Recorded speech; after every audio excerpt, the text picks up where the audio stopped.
That's my, look at my desk, and the shit behind you, the big pile, that's basically to-do list and shit piled up on me that I have to get done. So I really want this time more than you. So the point is, you know, people like, you know, I hear people bitch about how much they make and all these things at certain times and places. That's what this is about.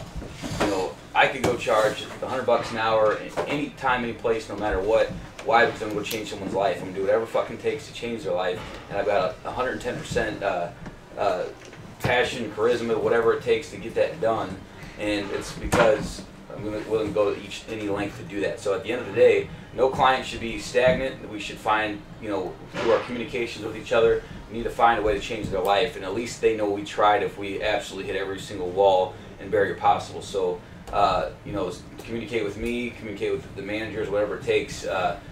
Brendan, you know, although I, you know, publicly humiliated Brendan this week, that wasn't the point. The point was for us to have something to learn from. My personal mission is to find every single one of you fucking up somewhere and make a video out of it. That way, the point is that we all make mistakes and we're going to learn from some good example somewhere. But Brendan is coming into my office, I think, what, 3 times this week to ask me about client stuff that was relevant and timely. I respect that big time, and that means a lot to me. I don't need a bunch of people interrupting me for unrelevant stuff just to make a point. But if you have a legit question that's timely, by all means come get it knocked out of the way, knock on the door, see if I'm available, and we talk about it. It's always beneficial for both of us. And I love knowing what's going on with our clients. Like, this whole trainer's report thing is a monster. My goal is to get it done on Monday to get it back to you in a timely, relevant fashion so you could actually use the information and we could get it knocked out. I've gotten through 2 people, trainers worth of client reports, and it's going to take me 3 weeks to get through all these at this rate. So we're going to actually hammer through these tonight and see as far as we can go. Through them, I may not get through all of them. The rest of them I'll type up and email out. But the point is with this is that don't zone out. Listen to every single scenario. It's going to be relevant to you. Something in there is going to be a situation you're in, and it's going to help you think through scenarios that you're going to be in at some time and place. So there's probably almost no better education you can have in terms of how to think through training a client. Jimmy, you need a seat? Yeah. All right, so welcome to the meeting. Any questions? Anybody got any relevant things they want to bring up? Pat? What's that? You got anything relevant to bring up? No, anybody, seriously, any questions before I just keep rambling on and on? Anything? On our couple things, a lot has changed since we last met up. We got a new website that is finally going to really help streamline a lot of things we do, marketing, sharing information with each other, the blogs in there. So yeah, the blogs that we just put out, I thought there was the ability to comment on there and interact, and there's some bugs in that, but we'll get that fixed. Keep in mind, I have ways of knowing whether you guys watch the video or not. So do what I asked you to do. I will find out somehow. For example, look at this here. This video here, there's only 7 views so far. There's 11 of you. You know, so I know we're not, that's the kind of shit that annoys me and it's going to make me an evil dictator. Watch the fucking videos, we're going to watch them together and spend the time in here when we can do something productive, watching videos that you can do quickly on your own time. But did you guys get anything out of this? I got 2 good responses out of this. I think it was Jessica and Trevor so far. Let's turn the lights on. Yeah. Read it over there. So, since we all haven't watched this one, just check it out real quick. It's not terrible in terms of her technique, but the point being, now this is our 2nd set, and this should be, normally, you know, we use a 2-arm dumbbell curl for a warm-up set because we're trying to save time, but that's usually the first day introductory 15-rep lane when we're just trying to see how the hell they do with a dumbbell, so you can cue in and clean up their shoulder positions, their elbow positions, so their hips aren't jumping forward, and you can you know, introduce the exercise. After that, you should have a better idea what's dialed in for them. And really doing too many sets of 15 reps at first, really we should evolve from that very soon. That's a basic accumulation phase 1 type of thing for someone who's brand new to exercise and strength training. This is in some of your guys' reports. A lot of times you guys are taking someone into phase 2 or phase 3 for the first time. Yeah, 15 to 12, 10 to 12, 8 to failure, 6 to failure, and all that is a fine intro phase. But as we've learned over and over and over, that's not always the best intro phase. The dialing in phase of 10, 8, 6, 4 to failure, 15 to failure is absolutely fine. Some of the people like, Rhea Frankel is terrible with 15 rep sets. Just getting through 15, she's out of breath, she's looking around, she hates her life, you know, or, you know, there's a lot of clients out there like that. So 10 rep, you're going to get more out of each rep if you're doing 10 reps or less typically. And that's an absolutely fine introductory phase for some people. For some, it's not. If some elderly people who are never going to dial in with heavy weights and are just completely body unaware, those higher up sets may make sense. long story short, this should be an alternating set, and it just gets really ugly. And that's about a 8-inch range of motion maybe at the elbow. So it gets into, there's more body rocking action going on there than anything. And so honestly, in that scenario, and so Brendan's like, this is ridiculous, you fail. His eyes weren't really on her too well during that set, could have been more presence there. But that should be a barbell. You know, so if you guys probably, I don't want to call you all out, but you guys probably didn't read this, and here's rationale. Problems, hip shifting forward and sloppy shoulders. Why don't we just use a barbell? It would be less awkward. The reason dumbbells are a great tool is A, the nervous system can fire more motor units from training one limb at a time than two at the same time. Does that make sense? That's one benefit of unilateral training. Greater range of motion, past the hips at the bottom, and in some cases greater peak contraction at the top. She's only going with a barbell, or even in that scenario, she's getting blocked by the femur quadricep there, when she can actually get a greater range, and that's going to open up the elbow, open up the shoulder a little bit, and get you more of into that natural posture hold that will feel good on the shoulder. So getting stuck there in that shortened range, you're gonna feed into some of the poor posture problem. And then at the peak contraction, she was not getting very high at the top there. So peak contraction, the use of the supinators in the form, as well as some more of a natural use of the entire arm and elbow flexors versus the barbell. C, unilateral training does have benefits. You can still consider this unilateral training, but it waters it down. Think of the alternating dumbbell curl as a core exercise for stability for the hips, spine, shoulders. So she obviously had poor stability in her whole body there. She was swinging into it the whole time. It takes good, hard stability from the floor up to not flop around like that, and to control the shoulders, to control the hips, so you can coordinate one arm in an unequal load. Why we do one arm farmer's carries? Because you're controlling an unequal load at the spine and hips that you got to counterbalance on the stabilizers on the other side of the body. And you don't have to spend all that time getting fancy. The basics will do it. They almost work to counterbalance up beside the arm. Likewise, when the postural position is adopted well, shoulders should feel better, not worse after curls. Think about that. So why would that make sense? It's not a shoulder exercise. It's not a shoulder exercise, but why would the shoulders feel better? Exactly. You're doing a movement where you have to have correct shoulder position, so you are training the shoulders. You're training them to work in a static fashion. The biceps and wrist flexors are dynamically acting. You have to stabilize the shoulders and activating them. How is that any different than something like a plank, where you're not budging and you're trying to activate a solid core? It's the same thing as a postural position. You don't move in the postural position, but it feels good when you do it right. When you lock in a position, just like any exercise. So the posture you lift in is the posture you lived in. So whether it's a military press or a pull-up, if you're locked and engaged there, or you're getting beat up with shit positions, that's going to hurt, and that's why joints and subtleties start getting banged up. There's no reason on earth, if you're coaching well and you're engaging the posture to any exercise, you don't walk away feeling better. Literally. Because of that, things are getting shortened up and her shoulders are rounding forward, and she's trying to cheat in with curls all the time. That's creating a chronic problem in the posture. And so when she has to do anything in life where she has to grind or lift something heavy, that's her normal go-to. That's what's comfortable for her to lift in that forwardly rotated position, not backing down and tight. You know, so always learn to engage that position when you're trying to lift something heavy. So it's something so simple. So for the record, that was the second set. Well, I already got that. Also, barbell curls are great too. Just trying to point out why use barbells and dumbbells. Now that we've all seen the video, let's move on. So real quick for all you, if you don't know this, I know I put this out there before, but for the new guys, when I mentioned the YouTube channels, I have 990 videos on here. 990 videos. I know not all of you have seen every single one of these, but there are certain playlists. Probably 600 of them are relevant to you. The main thing here, they're organized, and we're working on this to get them all plugged in the website so you can search for them, so we don't have to do every meeting under the sun, going through every fucking exercise under the sun so you know everything. But there is the Lab Gym Trainers Academy Part 2, exercise demos. These are quickies. So some of this is, keep in mind, for you, and some of it is for the client. So when we have this membership database for the clients, they can come on and learn about certain exercises. Or when you don't have time, it's like, hey, make sure you go home and watch the tutorial on squats so you can really get an idea of what we're talking about. Or go watch the tutorial on corrective exercise and how to foam roll, so I don't have to spend 5 minutes showing you how to do this. The learning curve's too long. And why are people here? Look better naked, basically, so build muscle, burn fat. And that doesn't happen when you're stretching and rolling all day long. And that's what, hence a lot of the old rants you may have seen on old blogs and douchebags we used to have work here who got people nowhere and injured. So people come back, all these other nice things that we like to do for them are great, but it's not about what we want, it's what they want. They want to look better naked. That's why they came here, 80% of the time. So you can't spend too much time, vomiting with your mouth on top of them and spending time on the ground mobilizing that. There's a time and place for everyone. Don't get me wrong. Take all this with a grain of salt, and it's case by case.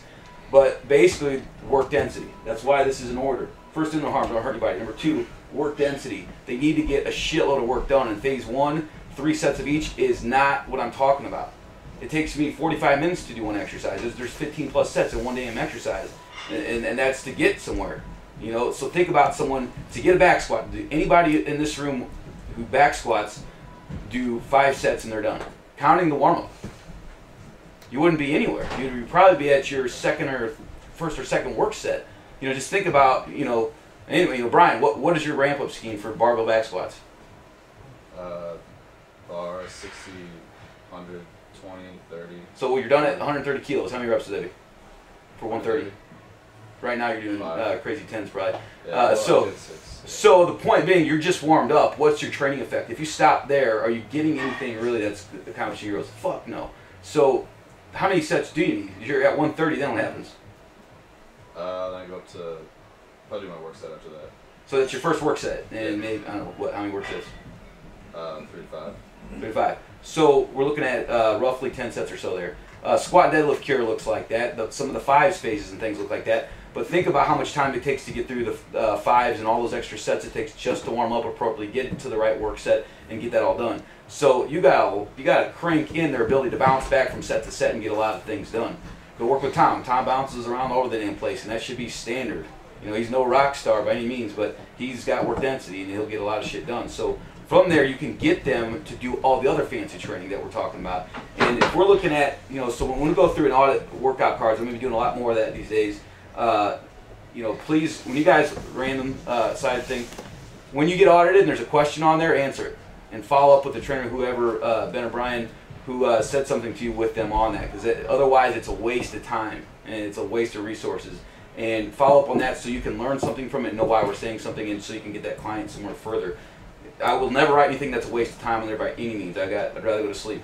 But what I'm seeing when I audit workout cards is a lot of the fluffy base phases. There's some 5, 10s, 15s, there's some 5, 7, 9, things like that here and there, but there's a lot more that we can offer and do. So it's one thing to be in a 5, 10, 15, but what's going on with our C's and D's? I mean, I've said over and over, you can make those hybrid exercises. You can make that drop sets. You can make that pauses. You can, get your strength training in there, but you can blow them to pieces at the end with drop sets. When, let's say you only got time for 1 set, let's get a drop set in. Don't get me wrong, that's not appropriate for everybody. That's someone who's earned a hybrid phase, and this is not their first time through 5, 10, 15. This would be their second or third time through 5, 10, 15, because that'd be way too much stress and stimulus for them at that point. The 5, 10, 15, the first time is already hard enough. The second time, okay, now they made some PRs. The third time, okay, you dominated. So someone like Tom, again, he's been through 5, 10, 15 several times. We could throw in hybrids on him if it made sense, and he's gone through hybrids. So yeah, absolutely, he's a candidate for someone where I might do 5, 10, 15 for the A's, 5, 10, 15 for the B's, and then drop sets in the C's or something like that, and then drops with pauses or something like that on the D's.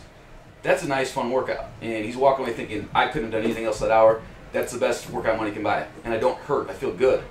And you know what I'm saying? You get the point here? So what is that wow experience that is going to make them want to come back and say, I would pay more for this workout every single time, and I'm never leaving. Think of that. So that's where when you're stuck in, not taking clear-cut notes, and I have no idea what's going on there. It's so hard to take the next step to get them dialed into something like that and have the control and understanding of how much time do I have to do sets and reps during a workout, to budget for all the extra works, extra sets or something like that that you may want to do. Sometimes you just want to save time to test something out and see if it's appropriate for the next phase. You know what I'm saying? All right, so on this, if you're new at this point, when I say check out the videos, here's all kinds on here, and we've got hundreds of videos still to put it in the quickies, where this would be a 5 to 10 second video, and it's just, I've got videos literally as failure to maintain postural position on the bench press. This is from the old lab, and there's basically a video of doing a barbell bench press, and you see a subtle shoulder motion, and ding, ding, ding, that's why someone's got shoulder pain. They're simply coming off the bench each time, versus keeping the shoulders back and not tight in the posture hold. That's literally a cause of chronic rotator cuff pain. So there's all kinds of little things in there and little teaching cues for the clients and you as well. Each and every day I take videos from Team Lab and Boot Camp. We're making sort of like a lab TV kind of thing every single day. They're getting plugged into the website. And has any of you guys seen that? I mean, they get put on the Facebook, but phenomenal marketing here. It celebrates our clients. It celebrates what we do. People see what we're all about. It's done very well for Team Lab. I know that. So you see the latest videos over here. But the problem is it's all Olympic weightlifting and boot camp. That's a small piece of what we do here. So some of you have sent me some videos. Continue to do that every single day. I mean, some clients are not cool with it and are a little uncomfortable with it, of course, but every single day, if there's something highlight worthy, I want to take a picture of it, whether it's a snapshot of someone doing a pull-up, a weighted plank, an ass to grass perfect squat, and they're 70 years old. Marie Casey, let's say, picking up a 170 deadlift. Those are all noteworthy accomplishments. And just because it's not someone snatching 131 kilos, see, look at the top banner here. I mean, it could be an action shot. If you see a trainer who's really getting after it with their client, you're like, man, that's awesome. That looks cool. There's a snapshot. You take it of the trainer and client for them and send it to me. And that's that's the best way for people to see what we're all about. And it gives a different message about what this gym is. It's not just a bunch of shit there that you can come use. There's a culture here. There's a family here. They're to take care of me. And you see the trainers all dialed in nice and close. You're not with an arm's reach away from the client at any time. You're right there, ready to go, ready to save her from a magnet falling on her head. I heard about that the other day. It happens. So, and I trust that your eyes on the ball and you're ready to not get hit by a pitch at any time. Anyway, please send me those videos and we'll get them on there. Let's see. So there's 176 videos in the Trainers Academy playlist. And the main ones that everyone has to mandatory see on this is the exercise instructions that I went through with Chris. All the meetings, of course. But there's the ones where I took Chris through as a client and went through, okay, here's an alternating barbell lunge. And it's an 8 to 10 minute video and explain exactly pretty much everything you'll really need to know to do this well. And so when you're missing little things with your client on a certain exercise, chances are I covered it in this video. 99% of the time, I promise you. So if there's something missing, find the video with me and Chris, and it's the longer explanation. So there's the quickies that are 5 to 10 seconds long, and the longer explanation that's several minutes long, and talking about whether it's a spotting or how to set it up or how to save you time if it's a buddy session, progressions, regressions, all those things. I mean, there's an elaborate amount of information on this. So again, that's going to become part of the trainer's membership site, or the members' membership site, and you will basically be able to go into the website, literally throw out anything that you might want to know. Give me something. LF1. Let's see if it's in there. What's the LF1 stand for? No one that's been here for a year. LF1. Amen. Thank you. So we've got phase 1 in the crucial first 3 days. It's in there. That should be password protected. No, I'm logged in. Okay. Explains phase 1 and all those things. So I would give Matt big props today because he explains the phase 1 learning objectives very well, and so being able to put that out there in a 30-second commercial, the lady was blown away and she wants more training. Those little subtle things are important. LF1's in here somewhere. That's the goal. So you should go come in here and find the video for that and answer your question. I mean, there's a shitload of stuff in here, it's unbelievable. But it's under development. YouTube channel. On these trainers reports, we're going to try this out. Susie is making a Google document where it's got all these parameters where it asks you your prompts for each thing in terms of what phase it's in, what's their goal and all that. And you basically will be able to go in there and put your information in there, but you can then each month see what you had in last time, and then you have a running record of this. And so you can then see, it'll give you better ways to look back at old data, your new data, and kind of where they've come and gone on that. Plus it'll be easier to coordinate with everybody on this. So that's probably going to happen next time around. Hopefully that will speed things up. So look out for that. About ready to jump into this.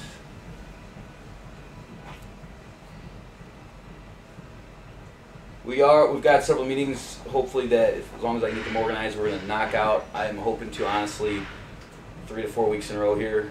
If we can get it done, we got a lot to cover, and once these basic things are finally covered and put on video, put on the website, then We will only have needs to do meetings really in order to maintain outstanding client relationships and success stories.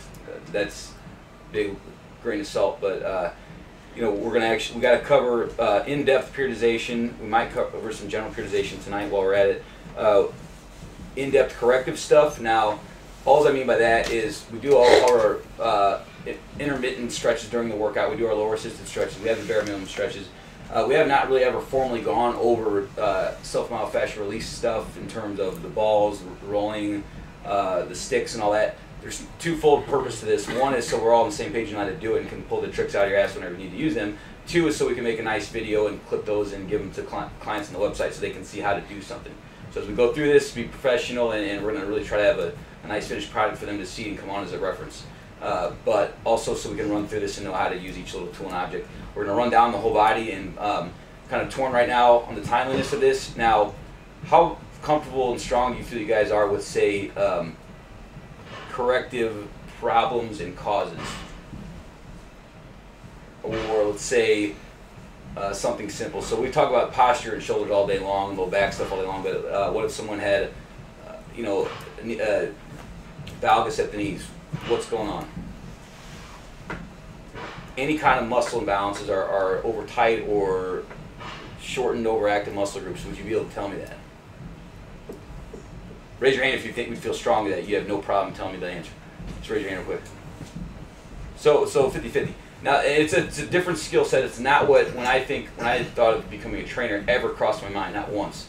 And so it's something that came on much later. And unfortunately, that's where the industry is going. And you've got, you know, everything from NASM's awesome in terms of CES is awesome. What they're doing to their personal trainers though is a disaster. Their CES certification is great when you add it to a CSCS or someone knows what the fuck they're doing in a gym and with a barbell. Outside of that, it's a disaster. So all you need to do, it's simple. You need to understand, and I'm trying to, here's what's taking so long. I'm just trying to make a real simple template to give you those answers. So what are the most common problems, what are the imbalances, and if you need to know, have a quick resource to that to go to it, what's the main problem, what I need to focus on. So could be, you know, someone's knees keep caving on the squat, what's the deal? Okay, they have over tight adductors for the most part, so they would have to roll their inner thigh and groin there. They probably have weak external rotators of the hips, so glute medius, piriformis type stuff. So that's why we put bands around the knees, things like that. We're going to strengthen and activate that muscle up a little bit. You know, from there, most likely they're going to be caving in the back as well, and so they probably got weak erectors. They got perhaps over tight hip flexors, things that are causing some of those major compensations. So you go through there and work through piece by piece a protocol to clean that up. You know, first and foremost, what cleans it up? Good, solid movements. You know, doing the basics right, and that's always been our philosophy. But it doesn't hurt if, okay, you know right away, you know what? If you roll your inner thighs out real quick before the workout, it's going to save us a lot of time. You know, but that shouldn't be on our time. It's like Ben did with the extra JTLC add-on stuff with DD the other day. That saves you time, and they're ninjas during the workout. So there's no way in hell I could get my work done in an hour. Personally, the more advanced someone gets, the more time they need to spend to get to the extreme goals they want. So, shit, these days with the injuries I've had this past year, it takes me. I used to make fun of Don all the time for how long it took him to warm up, but you know, his warm up was his workout. It was like 45 minutes long, but I'm at like 30 minutes these days in order to get myself ready to roll. It's just an unfortunate reality at this point. But you know, working through that stuff to where you can get the most effective workout and walk away from it feeling good. So we'll have a template on that, but probably what'll happen the first meeting is let's just do like a workshop setup where we're gonna just roll the shit out of everything, and you know how to, okay, roll the neck. Here's how we get to the neck. How does the, you know, how to get on the trap, rhomboids, whatever we need to do and focus on that point. So that's step one. Step two, I don't expect you to have all this thorough knowledge of anatomy. It's very amazing and nice to do, but I don't expect it happening overnight, but you'll have a reference of what the ultimate goal on the website is you could literally, every time there's going to be a tutorial on there with complete anatomy information in there, literally there'll be a site, it'll say supraspinatus, action, origin, insertion, innervation, what it might be a synergistic muscle for, what are some common problems and scenarios with that, how do you roll it, how do you activate it, and blah, blah, blah, blah. That's where this is all going, and it's literally a trainer's academy. We're going to have everything on there, and there's going to be client information on there. So let's say so-and-so's got SI pain. How can we go about that? The back protocol might have a reference on there. So, you know, if we get the right help on this, you know, we're to get full-blown anatomy information there. You'll be able to look on your phone or whatever. So-and-so's got this hip shifting problem. You can jump to that page and have a quick go-to answer to put into your workout. Good question.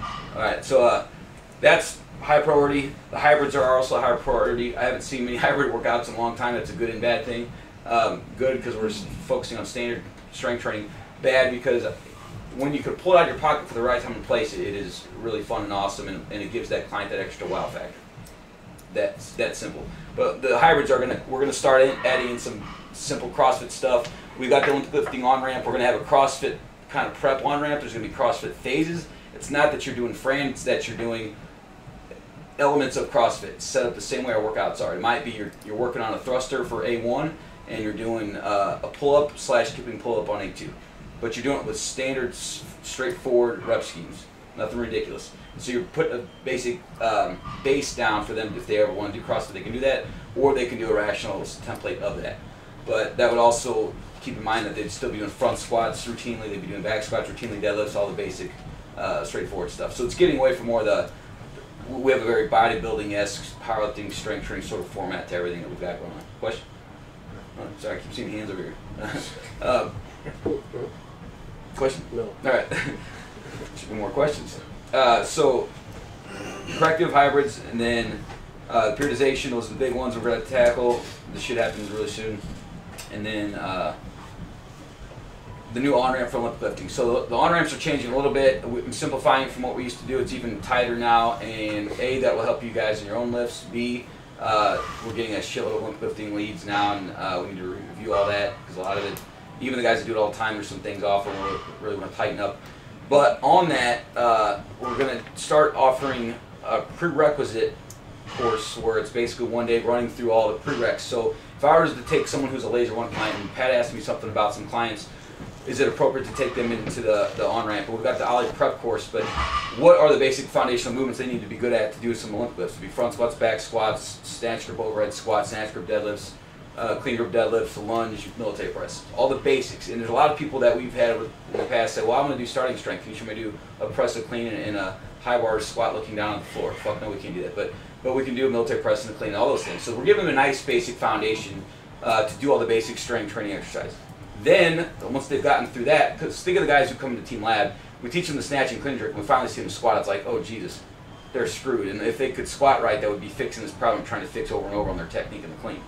So that is going to be an optional piece that they can do. They don't have to, but it'd be just something that they can do. Hey, I'm going to do it, and we can market and promote the hell out of this. You know, across the city, all the CrossFit gyms. We've got this class during the day where we're training CrossFit gym owners and coaches now, but they could save themselves their own time and trouble sending people here to clean up their general movements so they can jump into their classes. Who knows where it might go, but there's definitely a market for that. So it'd be the prerequisite day, snatch day, clean and jerk day. And if you have your shit together, you should be able to do the clean and jerk in one day. So that'll be a 2-day on-ramp. The 4th day is auxiliary lifts, where we're going through the basics like the snatch pull, clean pull, you might see snatch balance, things of that nature. Other rack assistance, jerk assistance movements, so like the jerk supports, things like that. So the main things you would see in the Olympic lifting program. So that'd be the auxiliary lift days. So you'd have the option of doing the 2-day expedited on-ramp. You'd have the option of doing the prereqs plus the on-ramp, or the prereqs plus the on-ramp plus the auxiliary lift. So you get a nice foundation of Olympic lifting. It's actually growing thanks to CrossFit. There's a lot of people that are coming in who want to do Olympic lifting, so it's nice to know. And that's all phase 3 and hybrid stuff anyway. Questions on that? All right. Let's jump into this.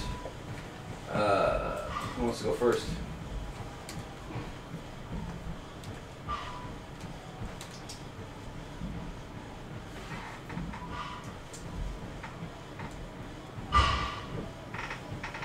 At any time, if you have something to offer or ask, go right ahead, please. Interaction is nice. I don't want to be talking to myself on it.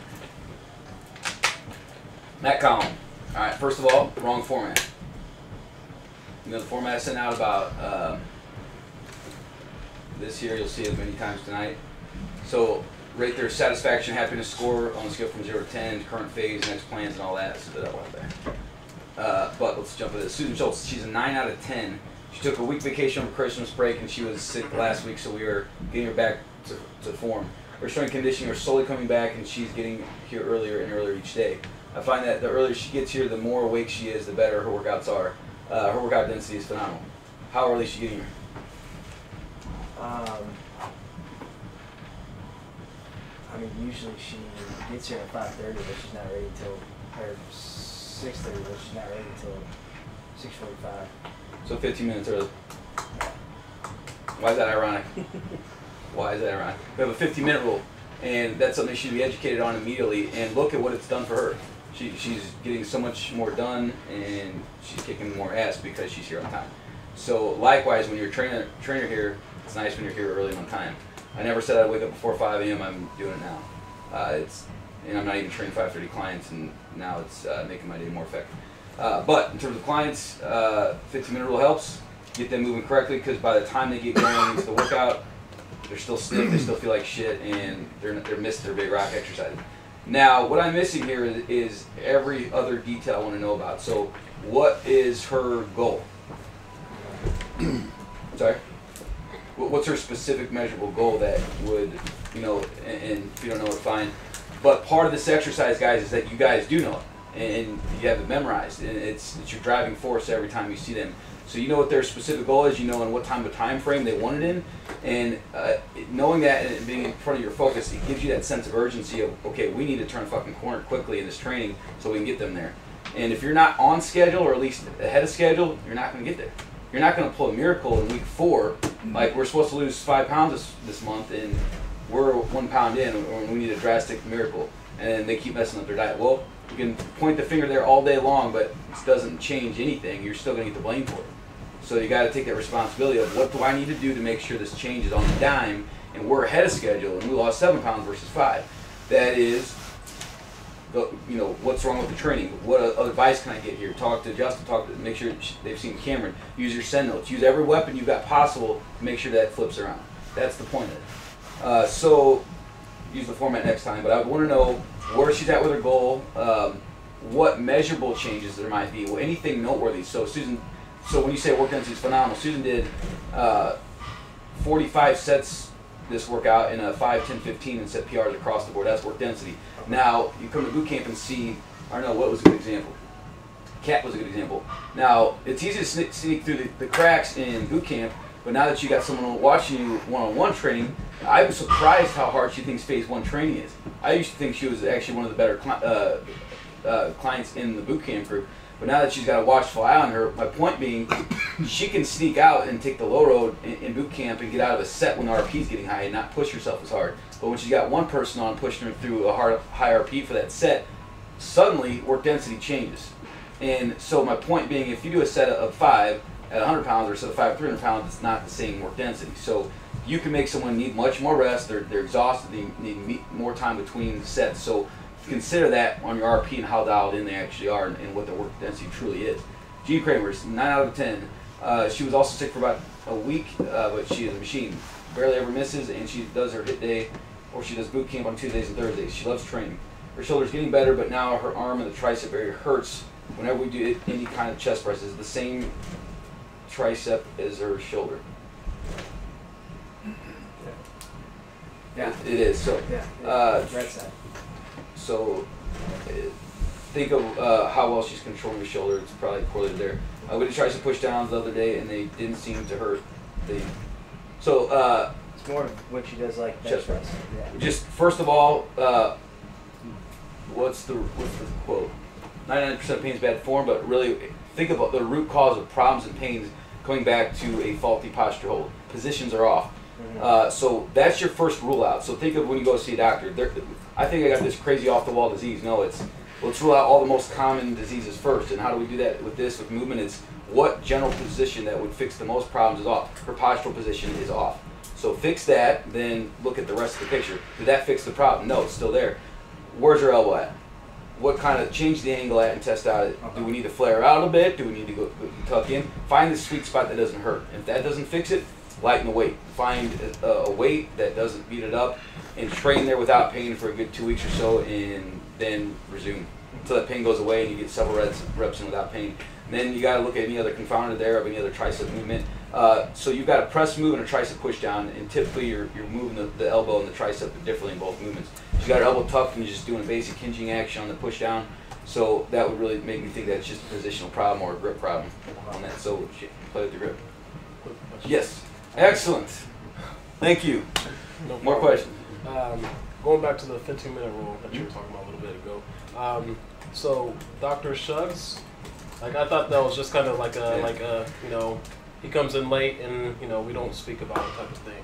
No, it's Like- they've heard it over and over and over, and they're going to hear it over and over and over. Okay. Till the day they die, and they know. That's why they know it's not okay. We want him here early. Whether he changes or not is not exactly the point at the end of the day. You did your job. So I can't fault you for that, or anybody who's been involved there. Same thing with John and Celeste. And did I not tell him, again, you guys need to be here 15 minutes early? And I say it in a nice, stern yet smart-ass way that, hey, when you get here 15 minutes early, we get more done. Because they haven't seen these in months and months and months, and that concerns me in a big way. They bought like 3 years of training. Now, when they're done, are they going to come back? Are they bored to tears with squats and deadlifts? That's something to really consider. They need more variety because, you know, yeah, they're bought in, they're our biggest fans, they spent more money here than probably anybody, but are they getting entertained at the same time? Are they bored? Is this stale? Are they getting anywhere? So think of that. There's some entertainment needs to happen, and real life changes that have to happen. There's a balance of what keeps people here. So Dr. Suggs, he's had a life-changing experience. He's in it, and you know, when we talk about periodization, we brought up a lot because he's on the same phase over and over and over. He's an 80-year-old man, and he's on a maintenance dose. And actually, all it takes for him, it's like a kid in Live for Life. They don't need periodization. They need practice, and consistency, getting better at the movement. And when they're ready for something increased, you go there. More advanced clients need sophisticated periodization approaches. Some like Dr. Suggs, who doesn't sleep at night, who barely gets his ass in here, who lives like 50 Cent all day long in meetings all day long, travels across the world. Just getting him in here and training and not hurting him is success. That's step one. He's already a ninja client and can out deadlift pound for pound body weight than almost everybody in this room. So he's doing awesome. Our goal is to not hurt him, keep him happy. How much annoying do I want to do to get him in here 15 minutes early? Now, that's one scenario, and that's why it is a good example. Now let's talk about the client who's like, I need to lose 30 pounds, or I'm not training here anymore. Yeah. You need to be an asshole about it. If you have to be, it's going to be, look, damn it, I'm trying to do everything possible to help you. You know, you don't need to be an asshole, but you got to be stern about it. It's, look, reason with me. I'm trying to get you to do this, but you got this ding and that ding, and you're not warmed up, and we got to correct some basic flaws up. And that's why squats and deadlifts, if they're here a year, those are the whole Sharon Lightfoot example we'll talk about, but she's here for a year, she still can't squat for shit. That's why she's still got 50 pounds to lose. Okay, so if we can't get them past that in the first 30 days, we are fucked. We got to get them moving faster on the basics there. So big high priority. So getting here 15 minutes early to warm up is very relevant and important. Doing the squat and holds on the rack, whatever stretching and whatnot they have to do. So there's going to be a lot of those things, and consistency may be, nothing's black and white. That's why talking about this is extremely important. So we have the blog, and every situation is going to have the right answer that's most appropriate for it. So you need to think like a professional in that. When you don't know the answer, I'd love to give you the answer, or at least give you some advice on how to make the best answer there, or decision there. 5:30 clients are very hard to get in 15 minutes early, but honestly, if they'll get me here 5:30, I don't see the big difference in get here 5:15. Just don't be fucking late on them. Yeah. Raj is about 20 minutes late now. He's 5 a.m. So yeah, and I talked to him today. He comes in 20 minutes late? Just today he's 20 minutes late, and Holy it's getting shit. worse. Yeah, but he already canceled tomorrow. He's sick or something. But wow. I really talked to him a lot about it today. And I know his schedule is crazy. But. So when someone's slipping like that, you gotta really, so what people say and do it. There a lot of times they're just giving you lip service so you get off their back. I am out asking why, and he says, I have no more motivation because I'd rather sleep. So I'm like, what do you need from me to get you here? Do I need to call you when I'm on my way or anything? That's the first go-to on that. And then honestly, after that is, these people are smart, and knowledge doesn't change behavior necessarily. But what can you do? What desperate action can we do there? Basic education first. Raj, we need you to go to sleep earlier. You get to bed. What kind of sleep strategies can we do to get you to calm down and go to sleep? He's stressed out all day long. Hates his life half the time. It's hard to wind down and get to sleep. So that might be something that, I've got a lot of good tips on going to sleep and winding down. I used to have a terrible problem with that, and being able to go to bed and wake up rested and to be able to work harder and more focused There's tricks to that. And whether it's motivation to do so or the fact that you just can't do it, or who knows. But we got to try everything, in order to, if he can get to bed sooner, obviously I think that'd be the root cause of what we can do to get him to actually wake up and show up. Meetings that, like, he has dinner meetings with clients and things like that, because he's in surgery all day, so that's the optimal time. Yeah, then it's going to be an emotional hard, you got to take care of yourself. You're not getting any better. Cortisol, stressed body fat. You're stressed out. You can't exercise. You're aging. You're falling apart. Maximize the investments you're making here. You don't want to pose it as to a point where, well, fuck it, maybe I should just not work out anymore.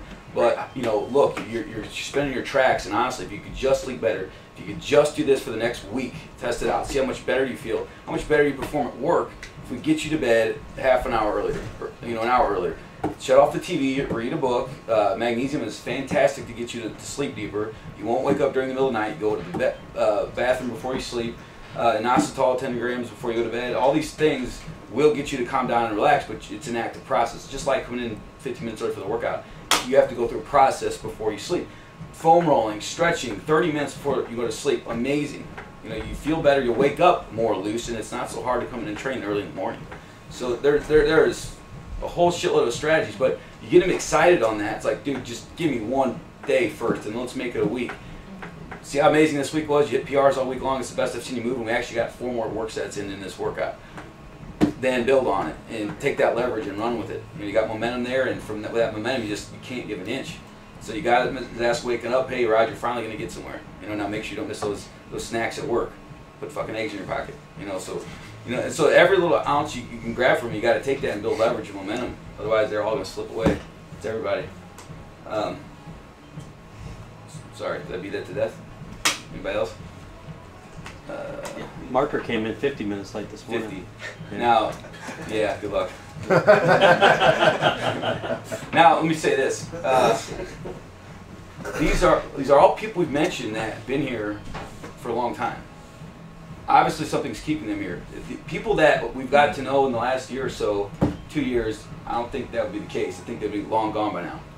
Marker's life's been changed, so no matter, now this is, I don't mean this, but no matter how shitty of a job he gets, he's not leaving. That's not the point. The point is, something is keeping him here. His life's been saved, and he's Mike. He's gonna cut fucking corners everywhere. He's a complete mess, and that doesn't change your approach, doesn't change your patience with him, it doesn't change your empathy for him whatsoever. You still got to do it. You still got to do your job. You still got to take that initiative and know at the end of the day, when you go to sleep at night, you did everything you could. You might get through to him one day. When Mike used to call me 10 times a day, I'm like, you know what? I'm just gonna see what happens when I fucking deal with this guy, and who knows? And I've got severe fear of karma. I wanted to get somewhere in life and be successful, and so if I fuck this guy over, it's gonna come back and bite me in the ass. So whatever it takes to make you, deal with this shit.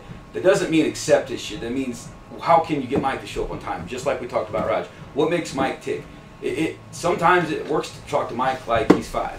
Not that to be a dick and give him too much attention, but Mike, come on. You're 50 minutes late, and you're gonna stay after the workout late asking me questions about what you should be doing. That's not fair. This ain't fair. Show up early. If we got to start scheduling workouts at 7 o'clock, but we really start at 7:30, I will do that to you. And that's fair game at this point with him. If you schedule him a half hour early before the real time. Well, he had done great this whole week. He'd come in like 15 minutes early. Of course, he didn't start warming up till right at time the appointment started. But, he was at least here 15 minutes early. Yeah. And I was like, all right, cool. This is going to be great. He's actually going to get in, and we'll actually hit this shit hard. And then he texted me at like 7:30, said, late, I'll be there soon. Yeah. Now, okay. 50 minutes later, he shows up, and I'm like, dude, what the fuck? So, and I'm like, you were doing good all week. Right. A few things to consider. Now, Mike's and Raj, think of these scenarios here and the kind of momentum you could build. Mike, literally every day, there's something missing there. And every day you're starting from scratch with him. So, yes, the amount of patience with him is 10 times that would be with someone like Raj. But there's a couple things to consider. So how do we control time management with him or anyone, and how do we make sure Mike doesn't regress? At the end of the day, that's the real challenge at hand. No matter when he shows up, no matter when Dr. Suggs shows up, it doesn't matter. They're going to do what they want to do, and guess what? They're probably going to expect the same damn result. That's why it's our job to make sure they see the discrepancy in their behavior and their actions, and it's not on us. So that's why you got to be very transparent about this and let them know, or it's your mistake. It's our training. Oh, I tried your program. It sucks. You know, so you're at the risk of that. So no matter what, you've got to be able to adjust the game plan that's going to get them to their goal. Mike's been like that since the day I've known him. Still lost 133 pounds and cured diabetes. What do? We had to roll with it and figure things out. You know, so does that mean, you know, what does that mean? It means we still got to get work density up in an appropriate, safe manner within the workout. We still got to, so, okay, plan B, what are we going to do plan B if Mike's 50 minutes late? Well, Mike, I need you to do your, you know, HIIT sessions on the elliptical today versus steady state. Well, he went on the elliptical, and I scheduled him for later in the day. And I said, dude, you're going to have to come back. Yeah. I mean, I have Troy now. Troy beat him in. Yeah. Troy beat him in. Yeah. So you know, Mike's got a good sense of humor, and you say, you know what, you've been a retired lab brother here for years now, and Troy's new school, and Troy shows up on time, and that, you know, that's why he's getting to his goals now. Yeah. You can throw those kinds of things in his face, and he'll get it. He'll get it differently than sometimes the paternalistic approach with him isn't. He's hearing bullshit at that point. Try another approach, play with him, and he tends to hear that a little bit differently. So try a different angle all fucking day long. Everybody hears shit differently. Now, when it comes to time management and compliance like that, you know, you really got, people don't realize whether it's your job as a trainer here or it's you as an athlete or it's you as a client here, how do you help them orchestrate the best organized day to do this? Like, it's good to train at the same time every day. It's good to go to sleep at the same time every night. Those things, consistency in your body rhythms are very relevant and important. So the more you can get them to be machine-like, the less likely they're going to cancel, show up feeling like shit, have bad days, blah, blah, blah, blah, blah. You need to help them organize that lifestyle to where they can come in and be consistent and compliant. You know, and you know, once they understand that, it's educating them on everything. So 50-minute rule is one thing, but okay, you got your pre-workout meal in, you got to make sure you get your sleep at night, do your foam rolling and whatnot before you go to bed, write down a protocol for them to do before they go to bed. If we got to buy foam rollers here to sell them to them, whatever we got to do, we'll give links online for them to order it, fine, whatever. But that's just part of this process is us as change makers for these people. So it's not just the 60 minutes they're here. Going back to that, sorry, we're all over the place, but with Mike being that late, you know, always check with Chris on this. Again, I would beat that to death. But that might be a great case. If nothing else motivates or speaks to Mike, he's Jewish and he's very uptight. Oh, yeah. Mike, guess what? I got to charge you for that hour you just wasted mine, and I got to spend it later on tonight when I could have trained somebody else.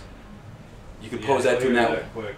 You know, and it's one thing to nonchalantly do it through email with somebody. It's another to be like, man, I'm sorry, but you know I got to charge you for that because that was a time someone else could have got in. And that's an appropriate situation with that, but always double check on that. That could obviously really backfire in your face and piss somebody off big time if they don't know the policy very well or they think you're just being an asshole. You don't give a shit. Then you might be conveyed as, I just care about money. I don't give a shit about your goals. I care about my time, so fuck you. You know what I'm saying? So think about that and use that wisely. The goal is we're trying to get Mike to show up on time, actually. Sure, yeah. But you also protected your own time at the same time. So, all right, we should move on. But any other good questions? Please come out. So Gene Kramer's elbow, play with positions and grip on that. Most of those pains are from bad position. Ben, all right, we might need another hour here. This is good, this will be education. George, with J, 9.5. It's Jorge. Where goes George? George didn't respond to my email. I spent an hour typing to him. Did he ever talk to you about that? Oh, you're talking about the carb cycling one? Yeah. Yeah. Not even a thank you. Oh. Well, That was really I annoying. don't know. He said thank you to me. Well. I was like, so I spent all this time crafting this awesome email for nothing. All right. So 9.5, current phase, he is in phase 2, 3, 5, 7, 9 failure. That tells me a lot of things already. Next phase plans, phase 2, squat, deadlift, cure, hybrid, then phase 3. So it sounds like he built up to an intensification-based phase here. He got to 3s. That means he had some kind of 5s phase before that. That means he's got good squat and deadlift form, perhaps. And then he can handle heavy loads and dialed in RPs. Would you not assume that based on that information alone? Does that make sense? So next plans are phase 2, squat and deadlift, cure. So that either means he needs some more volume and sets with the squats and deadlifts, or he's got some issues to clean up on. But he's also a badass client, so we're going to mix that and splice it with hybrid. And since he's Ninja, he's in phase 3. Are we so far on the same page? Yeah. All right. So anything else that needs to be, if you can elaborate on any of this better than the text, then please jump in. So goal is to decrease body fat and keep it at a point that is manageable with the current lifestyle. I suggested 10% is a good goal to shoot for. Interested in general performance, play soccer, recreational, get calves bigger. So we have a measurable goal in there, and we have a barrier. So that's important stuff. Drop body fat percentage is a little bit vague. live healthier is a little bit vague. Sometimes those vague things are on the their health history questionnaire. If it's that vague, you need to put it in quotes, because I'm going to be a dick about it and say, I need a specific measurable goal. Like, I want to make $100,000 a year. That's a specific measurable goal. So if you're vague about that, guess what? You're not going to make that much money. If you're vague about getting to 10%, that's a goal. He wants calves bigger. He wants, and he's got to do this in a manageable time frame. So we need to be very extremely specific and urgent about how we go about this. He needs to know that. To date, strides toward goal. He started at 20.5% and reached 14.6% in 6 months. Okay, so some of you are going to get me responding to you, and I got some here of I need specific and time frame based goals. So when somebody does something, how long did that take? So so lost 6 pounds. Was that 1 month or was that 12 months? And we're about to lose them. So extremely different on how we will approach the situation in that answer. So I know that he's dropped. And I also know how happy this client is at that point in time. So 6% in 6 months. That's very good because he already started at a decent 20%. And girlfriend is a bikini competitor, so I know he's got an annoying person in his ear talking about training at home. When on post-comp binge, he joined in. Went back up to 16.1%, acknowledged he had fallen off the wagon, was back on track and got back down to 14.5 on his last assessment. Said he feels so much stronger on the soccer field and is overall happy with his body comp progress. Due for another assessment soon. All right, excellent.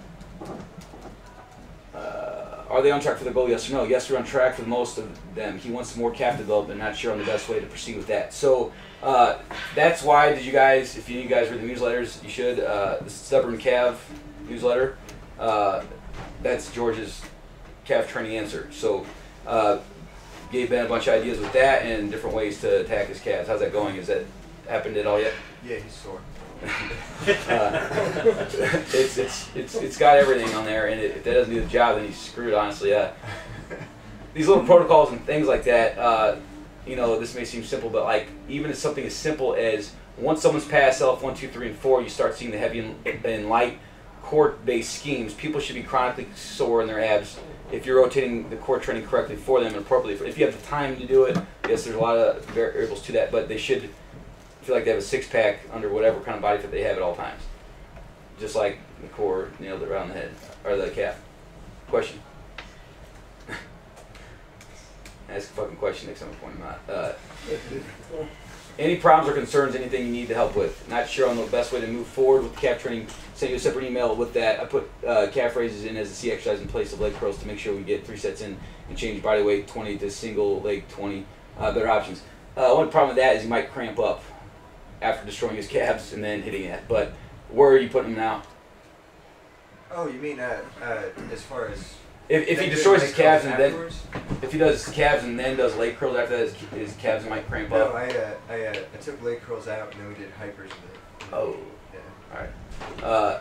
Once you get this started and rolling, and he's got a good repertoire of training with it and understands how to make it really. I was planning on having him maybe do it on his own. Right. Perfect.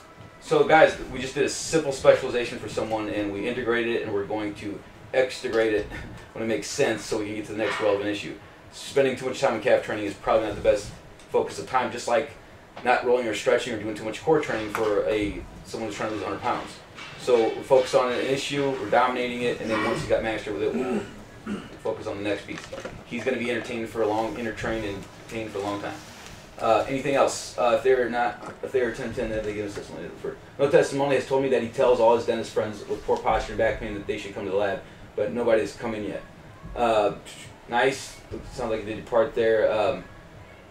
There is this plague of this scenario where people always say they tell their friends, but there's never that action step. So some little things that can help is, say so-and-so's husband or wife is talking about coming in, get their phone number from them. Say, you know what, I can just give their number to Chris and Chris can call them and say that's the best way to go about this. And you can be their advocate of change on this, hey, they're going to sit around and never do this. And while they're motivated, strike while the iron's hot. Chris can give them a call and set them up. He'll give them a free 1 to 3 sessions if they set something up quick. So it gives them some motivation to come in and get started. Otherwise, they'd sit up and lingering and never show up. And you'll get rewarded with that. If you got time on your schedule, you're going to get those leads for that. So it's you wheeling and dealing for yourself there. So take the initiative for the next step. Don't assume that they're just going to go do it on their own. Marie Casey satisfaction happiness. She's a 10. I believe that. Current phase 2 3579 to failure. Next phase plans phase 2 hybrid B. Same scenario. I already know at 3579 that she's built up to this. So some of you might see you go 5, 10, 15, and 579 to failure is what I see a lot. That's fine, absolutely fine. But another step you could go is 369 to failure. You're adding a whole other hard, heavy 9+ RP set in your work density early on. It would make perfect sense to spread things out a little, perhaps, of going 5, 10, 15 to 3, 5, 7, 9, then back to 5, 7, 9, 11, back to 3, 5, 7, 9. Does that make sense? So a lot of times what I see is people may go 5, 10, 15, then 5, 7, 9, 11 to failure, then 3, 5, 7, 9 to failure. And there's 4 work sets, big work sets there to deal with versus just 3 that are also spread out over a larger rep scheme of heavy to lightish. So that's actually less stressful to do a 369 than it is to do a 3579. That'll tear anybody up if it's dialed in correctly. So a nice smoother way to build someone up into that, it would say, let's say they just did 10, 8, 6, 4 to failure, 15 to failure. You want to introduce 5s for the first time, you go 5, 10, 15 to failure. That was good, but not amazing. And so they just got a taste of 5s, but 5, 7, 9, 11 might chew them to dog shit. And they'll start getting little dings, and they're not really held up too tight yet. But let's say you want to take them to 3s. 3, 6, 9 to failure would be a nice next step. It's still 3 major work sets there, but it's more forgiving because it's 6 and 9. You've got medium-based loads and lighter loads at the 9 versus 3, 5, 7, 9. More concentrated, more work sets. It's just, just think of the work density and volume that it's going to put on someone versus something more subtle like a 3, 6, 9. Let's say they get through 3, 6, 9, that went well. All right, let's take this a step further. They're good at dialing in for high RPs. They're good at the drop sets. They did fine. We've got time for 2 more sets. The next step would maybe go back to 5, 7, 9, 11 and think of that as an accumulation phase now, compared to the 3, 6, 9. So you're getting more reps in. You're starting at 5s. You took the 3s out. You build up through that new wave 5, 7, 9, 11. They maximize that. Then you go next to 3, 5, 7, 9. Oh, pretty clear? We can talk about that shit all day. It's fun to talk. Yeah. Yeah, question. Laser 2, 3, 6, 9, shoulder arm day. Julie Sod has the capability of actually doing, locking in and doing a dumbbell curl for 3, actually getting benefits for it. But with her goals, not a big fan, and especially obviously it really takes 1 warm-up set to ramp up to 100% of a curl. Right. So in those situations, would you, could you maybe do like an alternating scheme? Would you do a 3, 3, 3, 6, 9? So I missed half of what you said because I can't understand you. But to answer the question, I think I got you. Hold on. Now on all those cards, I'm pretty sure on there. Think of the 369 mostly as the big rock movement, and there should be an option there where that might say or 10s or 8s or 6s, or go to the default rep scheme, which would be 12 to 15, 10 to 12, 8 to failure. So anytime you come across an exercise where it wouldn't fit, could be leg extensions, could be curls, could be push downs. Kickbacks for that matter. If 369 doesn't make sense, you could literally go, well, this is a 10s phase.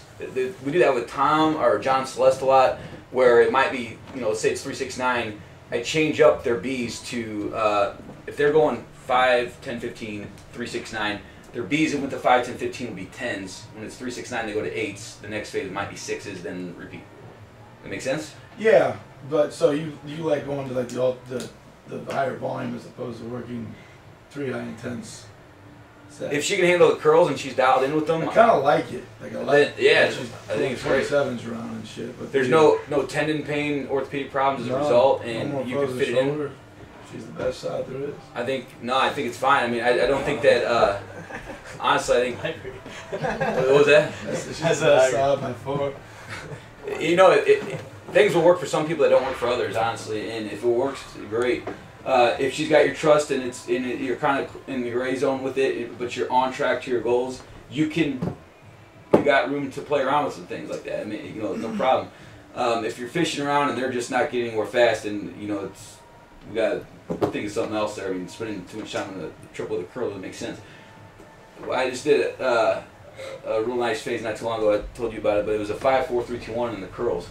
And it's fucking amazing. Like, it was one of my favorite arm routines I've ever done, and just strongest arms I've ever felt. And it was literally, it wasn't just strength. It was actually dialing a lot of motor units I don't think I was normally recruiting when you're stuck in the 10 rep lane all the time.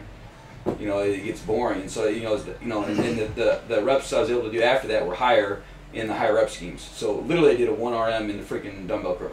I started working into that. It's hard. Yeah, and it's as long as you keep a meticulous form, but the problem is you can really beat up your elbows, your wrists, your shoulders at the same time. So you got to be really damn honest about it. So there's a time and place, but I don't know if, so yeah, that can do it for the curl, but there's also, you know, if you find that so if you run into a 369 and it says 369 on a leg extension, you don't think it makes any damn sense. Like with Suggs leg extensions, a lot of times it's just a matter of he just needs light sets of 10 to 15 reps regardless of the phase, and that's what gets him through it. Fine.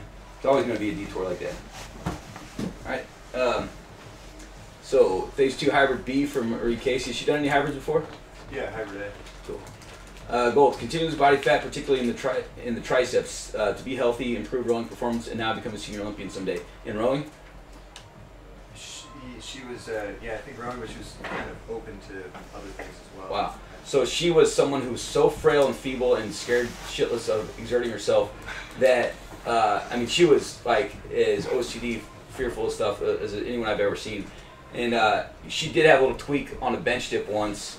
Liz was not the most conscientious, focused trainer on earth, and we'd always be talking about her weekend all the time in sports. And she probably, you know, I forget exactly what happened, but I think she probably tweaked some of her cartilage in her sternum.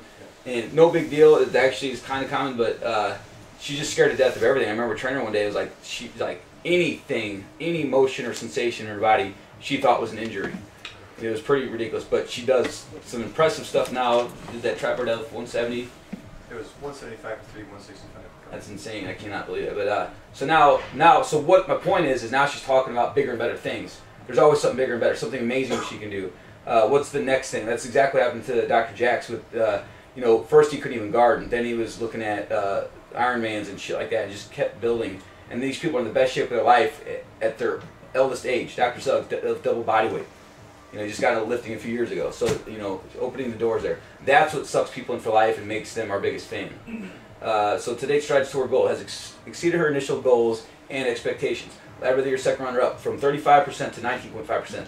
Lost 5.25 inches in her hips. All measurable information. Thank you. That's a lot of percent loss too for someone like her, and she's very hard-headed about nutritional compliance. So as hard of anyone I've probably worked with for nutritional compliance, is fearful to death of training and exerting herself as most people, and phenomenal results. Are they on track for their goal? Yes, no, yes. Got her set up with Cameron. Any problems or concerns? So right now, in terms of her nutritional compliance, I met with her 2 or 3 times. But did a lot of reviewing of her weekly, it's like a send note kind of, but I would get a copy of her weekly diet and would just grade it for her and give her feedback. So it's that ongoing maintenance. If you guys need that, by all means, that's why part of bringing Cameron in was so someone can spend the time to do it. I'd get him and they get lost in my pile. But he can spend the time meeting with them each week and give them a quick checklist and a score on their day and making sure they're getting compliant. Absolutely abuse the shit out of that. So email me, Cameron, CC me, or whatever you got to do to make that happen. And she's turning the corner. But she's someone who's just like an AA person. I mean, she's going to need long-term management of compliance for that diet. She's always going to try to sneak off and complain there. So will everybody. Any problems or concerns, anything you need help with? She has some forearm pain that just isn't going away. I think the rolling volume caught up with her a little bit, absolutely. But it's been there for several months now. It's her left arm, lateral, superficial, and close to the elbow. Lateral, it kind of like, bothers her in curls. Okay. Yeah, so if you simply try just doing literally just some wrist extensions with the dumbbell, or no, she's lateral. Wrist flexions. So the opposite side of the pain, literally just light, 10 to 15 kind of blood flow kind of stimulation in there. I would do that kind of every other day, if not daily, until that side starts hurting. It could even be every time she rows, literally just balancing out the volume on that forearm, unwinding all the volume she's done on that side. Stretching, cross fiber type massage on that area, digging across to digging in, some deep kind of personal massaging in there, ice massage on that, some ART if she wants to spend the time to do that can really help. New Earth, our guy, is really good on that stuff, but she hasn't seen him for life, unfortunately.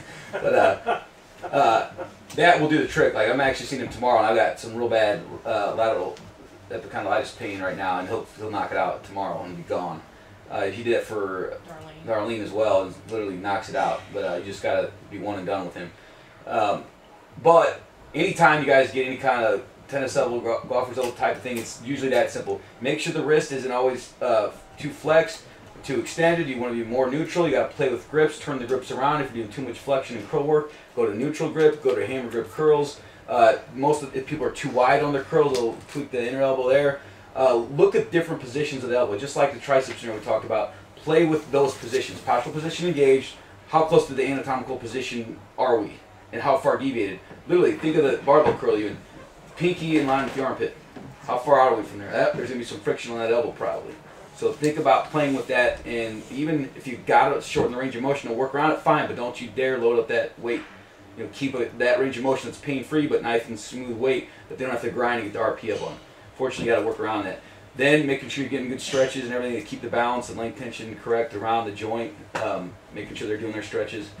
But literally, back to the point, every grinding out heavy pull-ups and dips and shit like that all day long, I go back and forth with different elbow tweaks and literally just the opposite side of that elbow, wrist work. Balance it out, and literally it's a simple maintenance dose to keep the arm balanced out. And it's actually worked wonders for me once I get the root cause figured out. Then if you look at some of the training programs on there, and some of the phases we have, sometimes there's things that are just not the best balance for them, and let's say they do a lot of computer mouse work or something, too much wrist extensor kind of stuff. Upright rows might bother them. Let's say we did a hammer curl, then tricep push downs and upright rows. It's a lot of wrist extensor work in there, so maybe change the upright row to a fly or to ASIS-T, something like that. It's not overstimulating the top of the forearm there. Something real simple. Just think about that. If you ever go through some of these pairings, you'll feel out what I'm talking about. If you go from a barbell curl to a lunge, biceps will cramp up sometimes. So consider that as you go through this. Sometimes it's something so simple. You just got to go from a lunge and switch it out to a tricep exercise, put the bicep exercise down the line a little bit. Simple little tweak. On her rowing mechanics, you might even talk to her about, is she flexed in real tight too much? Maybe go there. It might even talk about that. What's that? We did talk about that. I'm not surprised. Perhaps working in sort of reverse curls and things like that, or whatever side, I keep getting that wrong, whatever side she's got to work and tweak the hand. Maybe some fat grip work in certain exercises. And then I'll force that wrist to neutral and just kind of give it the hands and the way it's firing a little bit of a different sensation there. Definitely some massage. See your chiropractor soon about it. Any suggestions? Yes. See if he's got any. It's Newark does some laser treatment. He might do some kind of laser ultrasound looking thing. Okay. If they were a 10 out of 10, they gave us testimony. I referred a friend trying to convince her mother to come in. No way. No official testimonial, but many emails, notes expressing gratitude. That's something we need to finish because she's definitely given us a lot of emails and things there. You asked somewhere in here about, do we have a formal process for that? And we actually do have like a questionnaire and things like that. It's just that people get that and they never really do anything with it. So Mitch/Suzy is kind of going to have a project where they farm all those out and get them done, and perhaps turn it into an interview or a video interview, get it typed out. But if they ever send you an email or anything like that, we can work from that, because they just don't want to spend the time to do it, or they want to, but they just don't take the time to do it. Also on our new website, they can literally go on there and fill out their own. There's a page where you see testimonials, and they can go and type in whatever they want to say. They can upload their own picture to it, and it's done. We have to approve it, so you assholes can't go on there and put stupid shit on there.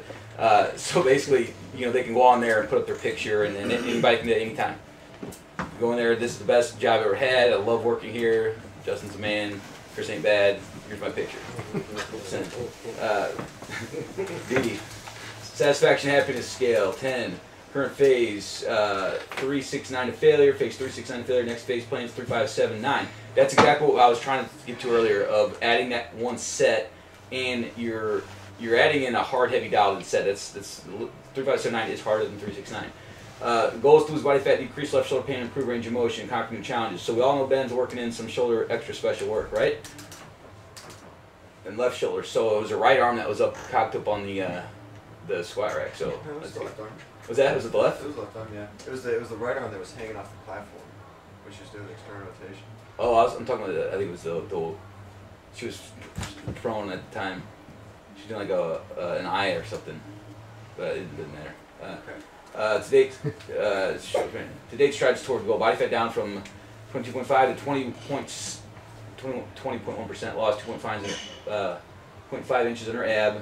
been adding in tougher boot camp exercise circuits, repeating some of them as beating her own times. So yeah, great point. Giving someone something to strive for, a challenge. So of course we got 1,000 different boot camp options on there. That's just to give you an exciting template with variety. By all means, go back and repeat with some that you thought they really got into, they did well with. It looks like they almost had fun. Most of the time, think of someone like Connie who's like fuck exercise, you know, like this is not fun. But you actually happen to stumble across something she actually likes. Okay, ding, ding, ding. We're going to manipulate something like that and do something more of that, so I can get her to bring me more RP down the road, and then perhaps and go back and test that. So like the 50s. 50s. Anybody know what 50s are? Which one are you talking 50s. 50 squats, 50 push-ups? Yeah, so guys should know that. So any laser client, so it's just a simple performance parameter that's like ripping off CrossFit. It's like 50s would be bodyweight squat, push-up, jumping jack, 4 best time in a row. So there's 75s and there's 100s. Now those are not easy, but it starts in 50s in phase 1, goes to 75s in phase 2, and 100s in phase 3, and you can just test them out against 50s. I do it to boot camp every couple months. I just throw in a 50s or 75s or 100s on a Saturday and see where they're at. Have they improved their ability to do something real simple, real basic bodyweight stuff? 3 minutes, 23 seconds. That's what Boy did then. Boy's an animal. He sent a Christmas card, I forgot to tell you. He said he's maintaining his weight loss. Thank God. I jumped down too much. Repeating some of them and getting better on her own time. She's finally getting a pretty good handle on front squats, thanks in large part to the stretches you recommended. Thank you, Ben.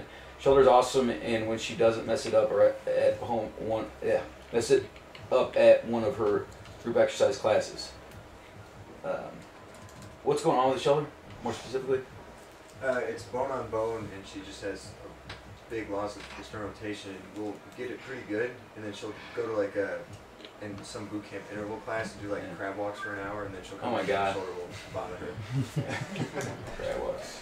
You guys still do crab walks in wrestling? That's why you can't smash. She's finally getting pretty effective. So are they on track for their goal? Yes, you should be contacting in regards to the cholesterol issue soon. She started eating oatmeal, but then ate too much of it or something and stopped and isn't sure what to do. That's a whole deep issue. Probably shouldn't really spend too much time on this. She does follow her diet like a ninja. Yeah. And she's gone very extremely clean paleo / low carb. And every now and then, she's got some other medications and stuff and a history of thyroid issue. Every now and then you'll see on even a paleo diet where cholesterol will go up. Sometimes it's actually pretty rare, but it can happen. But there's a weird correlation with thyroid issues and some thyroid medication that will actually raise cholesterol. And the lower carb you go, the longer you can actually affect the thyroid, which can then affect cholesterol. That's a big jump. So it's complicated, but so for more reasons other than cholesterol's not the big deal. Her cholesterol's really not that high, it's just freaking her out. And I think her HDL is like 90 or something outrageous. It was higher than that. Yeah, it might be in the hundreds. It was like outrageous. So she has like a 210 cholesterol, they're calling above 200 high, which is ridiculous. Her HDL, good cholesterol, is like something over 100, I think. So that means her LDL is absolutely appropriately fine. It's just they're freaked out. Cholesterol numbers all a bunch of horse shit at this point anyway. It's more about your cholesterol, the HDL and LDL ratio. And hers is actually very damn good. So the doctor's freaking her out for no real good reason, honestly. But we still got to address it. So going so low carb so long at first is a great plan for a lot of them, but it will slow the thyroid down. So someone who's a ninja does need to start working in some carb cheat meals to make sure the thyroid doesn't downgrade too much. Yeah. So moving on. Any problem? She was trying different things, and I was just trying to get her to communicate with you of the different things that she was trying out. She's like eating sweet potatoes at different times and things like that. I was like, okay, well, ask Justin. Too many variables. Yeah, she's got to run one thing and then double check the cholesterol. Her cholesterol's not bad, and what she's doing is all this carb experimentation. She may end up doing too much and messing up her composition goals. Cholesterol can help drop, or oatmeal can help drop, but then is it going to affect triglycerides, body fat, and all that? Any problems or concerns, anything you need help with? I feel like she should be making more progress with her deadlifts. We did a long squat deadlift cure block and made lots of progress in terms of understanding what a good rep versus a bad rep feels like. Got her to feel postural and stop squeezing her glutes and bumping into her knees. With the strength, you know what, I swear to God, you guys keep your eyes and ears open for this. Maybe I'm wrong. I don't know that I've ever seen anyone who's actually any good at squatting or deadlift really beat that cue to death. guys who are really good, like like all the Olympic lifters I've ever known that were good or in good coaches never once told me to squeeze the glutes. Dr. Whitmer never said squeeze your glutes. Like, and the guy's a fucking chiropractor. He's a teacher at Logan. He knows anatomy. He knows biomechanics. I never once heard that from him. Then you got these new gurus and guys online who are always talking about it. So then you have these douchebag other trainers who are always talking about it. So it's like, what am I missing? But whatever, if it helps, it helps. But the strength to maintain these positions when I bump up the weight isn't there. It seems like every time we get to a certain weight, she will lose it at the same place, flexion right around knee level. I wouldn't say we hit a wall, but progresses certainly slow. Not sure if I should be proceeding any differently where the best cutoff point for her is as for pushing B or C reps versus keeping things scaled back for A reps. A, B, and C reps, I'm confused. So, like grading. So, Oh, gotcha. Now, a couple things. At the knee, a cue that really helps a lot is knees out to the side. You know, she's a little squatty mesomorphic, and she probably gets away with just squatting down a bit, but when people think two knees too far forward and more conventional kind of deadlift versus that diamond veer shape. Yeah. Still got the picture on there. If you push the knees out to the side and get the right hip angle, perhaps tilt her hips up a tad, it'll get her knees out of the way a bit. And sometimes a cue pull through the knees, and sometimes they're just trying to dodge their knees and actually makes them do the right thing. But if it's just getting the right angle to where the shin's a little more vertical and the knees are out, so she can just torque or crank around the knees a little bit easier. Does she have trouble coming down? Usually not anymore. Okay, so if that's not the problem. So she loses tightness around the knees is what we're looking at still. Yeah, generally speaking, knees and below. How does she do with triples in general? On the deadlifts? Yeah. It depends on how much weight's on it. It's all weight dependent. It has nothing to do with fatigue and like she couldn't. No, it's not. It doesn't. It doesn't. Yeah. That's like tough. Literally, like I put 5 pounds on there, and then it'll go to the exact same spot. It's flexing. It's like exactly the same every single time. I gotta see that. Outside of cueing those knees, and I would play with a rep scheme somewhere like that where I would hit a lot of triples where fatigue is not an issue, and she can just dial in everything for short sets like that. That would be my first two go-tos. Third being, you know, this may or may not make sense for her, but like a rack pull, pulling right from the kneecaps up, or right. Pat likes the low knee pull. Something where you're in that position, you just got to pull up and not worry about pulling off the floor. And you can overload the actual weight a little bit and just prove that pattern. But is that really worth the time and effort? Right. Outside of that, I'd have to see how she's moving. Okay. If you really say fuck it and you want to be more aggressive, does she do trap bar stuff at all? No. So that way she just drive through the floor and stay tight and see how she holds up and let her see, hey, look, you can actually do 20 pounds more on the trap bar deadlift. Because you're maintaining your position, so it might be a way to break through a sticking point there. Yeah. Is she good at maintaining a high RP under heavy loads, or keeping high scores of A's? On squats, yes. On deadlifts, no. Gotta look at her ABC, and maybe there might need to be a little bit of slack. Does she go from an A to an A minus, or is it a clear B or C? As we go up in weights, it'll be gradual. It'll be like A minus, B plus, B. You're kind of stuck at that point. Yeah. Some, you know, are we being hypercritical or? Yeah. That's what I'm trying to figure out. At that point for her. You just gotta see how it looks, and then it might be just having to really make the best decision over time. Is it worth going to that point? Like Suggs, I mean, honestly, guys who train him, you might be like, what the fuck is he talking about? But like, there's days when he is coached up correctly, he can keep an A plus.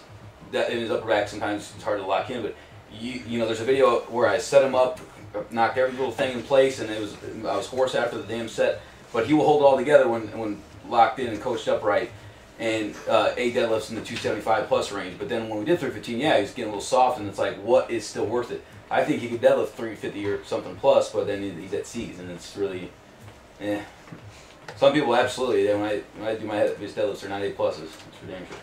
Anything else? If they are 10 have they given us testimony yet? For no unbelievable. All people who owes us testimonies and referrals. Didi. Dorsey, satisfaction happiness scale 10. Current phase 2 squat deadlift cure hybrid. Next phase plans 3, 6, 9 to failure. So how did the squat deadlift cure go? It's going well. She's using it right now. All right, it's 369. Body composition and health. So specifically on body composition, does she have? She's.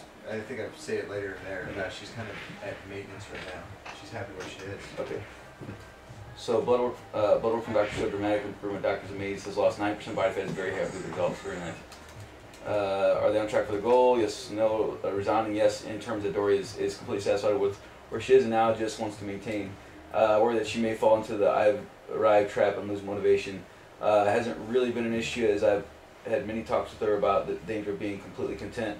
Something I'm keeping a close eye on. She did a lot of partying and skipping off-day workouts during the holiday time period, but she has since been back on track. She does party. She was the last one there with us that night at the bar, I think. That was weird. So that's, think about the process here in Ben's head though right now. He's got a client who's happy and has met her body composition goals, so the hardest job is done. And doctor's happy, lost 9% body fat, but he's worried about her he's worried about her complacency before she is. That's what's going to keep her going forward. You got to want it more than she does. You got to have enough energy and motivation to keep her going forward every single day so that when you catch them slipping, you wake them the fuck up. It's kind of like how it works with you guys. So you keep them on the next task. So, hey, guess what? Big deal, you lost 9% body fat. Now what are you going to do? She wants to make the senior Olympics on the rowing team or whatever. So it could be, Pat, going back to your question about the Olympic lifting progressions, maybe that's important. That's a good next step for somebody to learn the lifts. Does it make sense? Is that the next flashy object to get them more physically fit? With Boyd, that made sense. I actually taught Boyd some Olympic lifting progressions. It was never anything beyond the bar and technique plates for a few sets. So, hey, boy, you're Olympic lifting. You're 50 years old, and you lost 150 pounds, 57 pounds, and you're doing Olympic lifts. And we had, GAs from SLU come and say, that's better than our D1 athletes are doing it. The point, and that's very exciting for Boyd. That he just championed something in his life. It's a big deal, and that's enthusiastic for him. And the next step would be, hey, let's load some weights on there, maybe. Let's show you what a jerk feels like. So we did cleans and jerks twice a week. It was that what we did, and but it was nothing serious. It was just going through the movement. So whatever keeps them mentally engaged, so they're motivated and they're excited about coming to work out. You guys too. So do you have any ideas for that? Anything specifically for Dory? She's just now getting back into running. That's something that she did before she ran a race. Beyond that though, I'm just trying to make a lot of jokes and make her laugh. That's next best if you change all their parameters. Yes.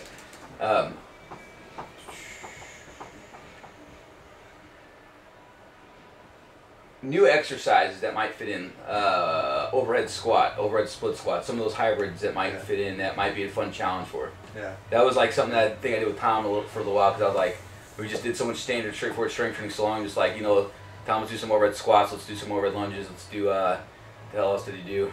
It was a single leg RDL, and it was just enough of a switch to not go full blown hybrid craziness, but it was enough for Tom, and we kept our general strength training going forward. Yeah, with her, I don't know how much I would really need to do that. She doesn't really remember from day to day. Right. So it's like every time we do the workout, it's like kind of I guess a little not probably as extreme as Margaret, but it's the same thing. It's like this is a squat. So it's bring it out of the rack. It's eye opening and interesting every time.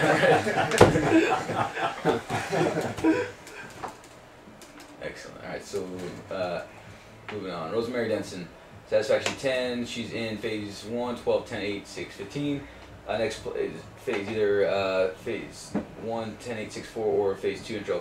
Now, okay, while we're on this, Jake had asked me something about moving someone into phase 2. Are they ready for it? And my answer was vague in that it could be appropriate, but not necessary. So it kind of depends on a lot of factors.